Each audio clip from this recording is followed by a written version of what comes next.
La matemática rusa de origen romaní, Sofía Kovalevskaya, protagoniza este nuevo capítulo de Luz y Memoria. Con texto y narración de Celia Montoya, Sofía Kovalevskaya, la princesa de la ciencia.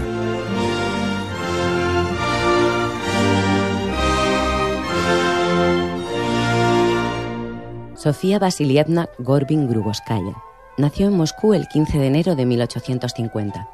Familiarmente la llamaron Sonia. Su padre, Vasily Gorbin, era general de artillería del ejército zarista y muy aficionado a las matemáticas. Era hijo de un aristócrata húngaro desheredado por casarse con una gitana. La familia de su madre, Elisabetta Schubert, era hija del astrónomo de origen alemán Fyodor Schubert. Ambos progenitores pertenecían a la nobleza rusa y frecuentaban los ambientes intelectuales. Sofía fue la segunda hija del matrimonio. Fedia, su hermano menor, era 3 años más pequeño. Su hermana Aniuta era 6 años mayor y con el tiempo la introduciría en el nihilismo. Esta ideología promovía la igualdad entre sexos, el cambio social y el interés por las ciencias naturales. Además, Aniuta tuvo amistad con Marx y fue novia de Dostoyevsky, quien pasados los años mantendría una relación epistolar con Sofía.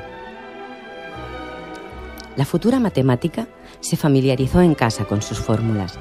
Su habitación estaba decorada con manuscritos de Otto Gradsky, que despertaron en ella un gran afán por entenderlos e interpretarlos.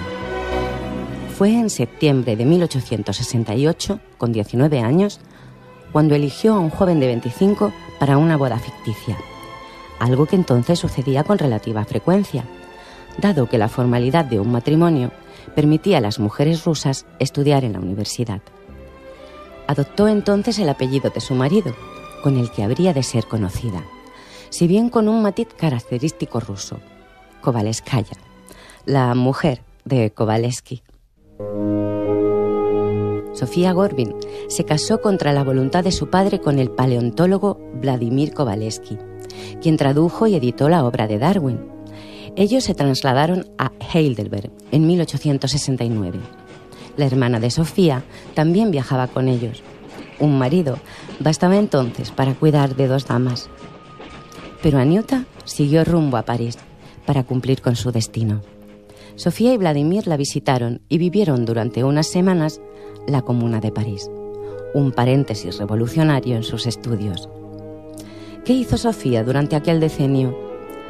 Asistió como oyente a la Universidad de Heidelberg, la más antigua de Europa, donde fue la primera mujer estudiante. En 1870, Sofía se trasladó a Berlín para intentar trabajar con Karl Weierstrass, padre del análisis moderno y uno de los fundadores de la teoría de funciones. El profesor quedó impresionado, no solo por la asombrosa capacidad matemática de Sofía, sino por su fuerza de voluntad para superar los serios obstáculos que tenía por delante, y aceptó dirigirla y orientarla. Tras 4 años de intenso trabajo, Sofía Kovalevskaya logró doctorarse. El maestro decidió que su estudiante optase por un doctorado en ausencia. No exponiendo oralmente, se le ahorraban los nervios, no solo por la excepcionalidad de su caso, al ser una mujer, sino por su timidez y sus posibles dificultades de expresión en alemán. En 1874, la Universidad de Gotinga, Alemania, otorgó el título de doctora a Sofía Kovalevskaya. Tenía 24 años.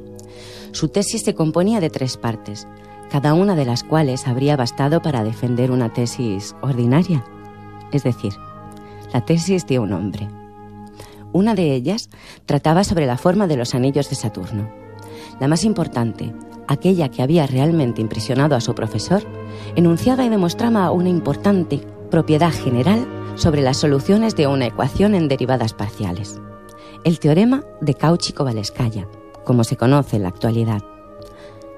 Al año siguiente, en 1875, murió el padre de Sofía, con quien estaba muy unida.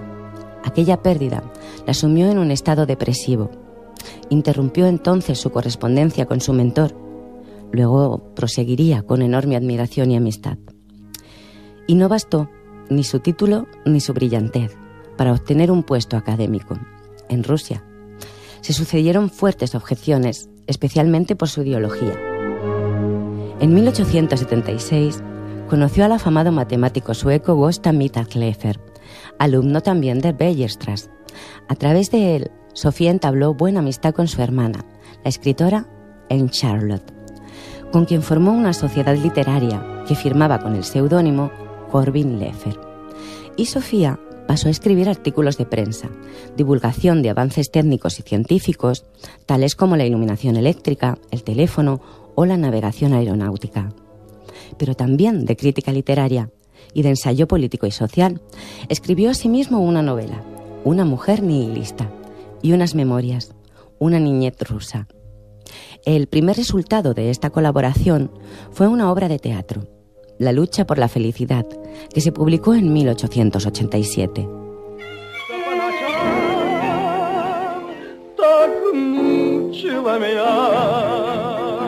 Su dedicación simultánea a las investigaciones matemáticas y a la literatura causó un cierto desconcierto en muchas de las personas de su alrededor.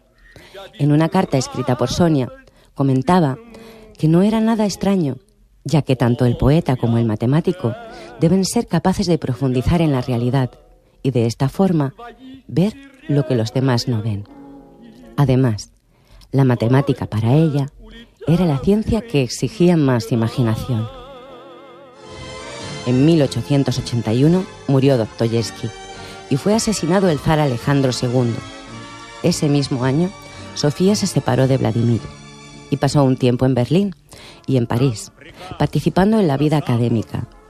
Mittag-Leffler le buscó trabajo en Helsinki, pero fue rechazada, quizá por su filiación política y por su condición rusa. Vladimir se suicidaría en abril de 1883. La viudez de Sofía hizo más sencillo que fuera contratada. En noviembre de ese año se trasladó a Estocolmo. Al año siguiente se la designó editora de la revista Acta Matemática y fue nombrada profesora por un tiempo de 5 años. Se dice que Alfred Nobel se enamoró de ella y que no fue correspondido. En 1888, Sofía recibió el premio Bogda de la Academia de Ciencias de Francia por su trabajo sobre la rotación de un cuerpo sólido alrededor de un punto fijo. Sofía Kovalevskaya se ganó un puesto en la élite matemática del siglo XIX. Dio nombre al teorema junto a Cauchy y en 1889 llegó a ser la primera mujer catedrática en una universidad europea. El péndulo de Sofía Kovalevskaya, así como el teorema de Cauchy-Kovalevsky, siguen siendo objeto de análisis e investigación. Participó de forma activa en la redacción de la revista Acta Matemática. También ganó un premio de 1.500 coronas de la Academia Sueca de las Ciencias y en ese mismo año la Academia Imperial de las Ciencias cambió sus leyes para poder admitir a Sofía. En la Universidad de Estocolmo impartió cursos, entonces en la vanguardia de la investigación. Estaba totalmente dedicada al trabajo, impartía las clases, supervisaba el trabajo de sus alumnos y continuaba con sus investigaciones. Su legado se mantiene vigente y se la recuerda de varias maneras, tales como el Día de Sonia Kovalevsky sobre las matemáticas, en los institutos de secundaria de los Estados Unidos, que es un programa de la Asociación de Mujeres en Matemáticas que promueve la financiación de talleres en ese país para alentar a las niñas a explorar las matemáticas. Así como la conferencia Sonia Kovalevsky, celebrada anualmente, que tiene por objeto destacar las contribuciones significativas de las mujeres en los campos de la matemática aplicada o computacional. Sofía Kovalevskaya, una mujer con raíz gitana, murió el 10 de febrero de 1891 de neumonía, a los 41 años. Tenía aún muchas ideas y no solo matemáticas, también literarias. Se dice que sus últimas palabras fueron demasiada felicidad, título del hermoso cuento biográfico que le dedicó la escritora canadiense Alice Munro. Nos despedimos de Sofía con sus propias palabras. He recibido en herencia la pasión por la ciencia de mi antepasado, el rey húngaro Matías Corvino. el amor a las matemáticas, la música y la poesía de mi abuelo materno, el astrónomo Schubert. Mi libertad personal de Polonia. De mi bisabuela gitana, mi amor por el vagabundeo y la predisposición a no obedecer a las tradiciones. Y el resto es mi herencia rusa. Sofía Korbin, Sonia, la mujer de Kovalevsky, fue libre y no aceptó las tradiciones. Dejó de ser para poder ser.